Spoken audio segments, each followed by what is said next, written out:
नमस्कार। आज हम भारत और श्रीलंका के बीच हो रहे एक सैन्य अभ्यास को समझने की कोशिश करेंगे। नाम है मित्र शक्ति 2025।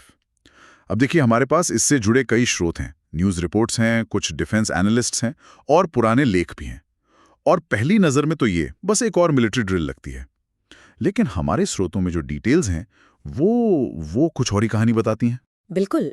मतलब अगर आप सिर्फ ये देखें कि सैनिक असल में कर क्या रहे हैं, जंगल में सांप पकड़ना, ड्रोन उड़ाना, तो आपको समझ आएगा कि इसका मकसद किसी बड़ी जंग की तैयारी से कहीं ज्यादा गहरा है और अलग भी। अच्छा, तो चलिए यहीं से शुरू करते हैं। मैदान पर असल में हो क्या रहा है? ये मित्र शक्ति का 11वां एडिशन है ना? जी, 11वां। और ये कर्नाटक के बेलगावी में फॉरेन ट्रेनिंग नोड पर चल रहा है। बेलगावी में? हाँ, भारत की तरफ से मुख्य रूप से राजपूत रेजिमेंट के सैनिक हैं, कोई 170 के करीब। राजपूत रेजिमेंट। और श्रीलंका की तरफ से गजाबा रेजिमेंट 135 सैनिक। हम्म। और हाँ, दोनों देशों की वायुसेना भी शामिल है। और जैसा आपने कहा, गतिविधियां सबसे दिलचस्प हैं। बिल्कुल।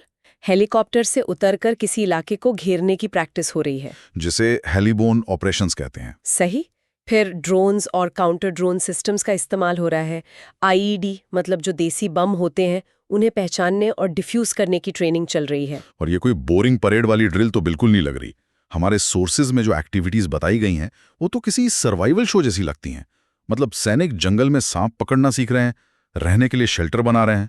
यहाँ तक कि योग और आर्मी मार्शल आर्ट्स रूटीन, जिसे एमआर कहते हैं, वो भी इसका हिस्सा है। तो इसका मतलब ये सैनिक टैंक और तोपखाने वाली बड़ी लड़ाई की तैयारी नहीं कर रहे हैं। नहीं, बिल्कुल नहीं।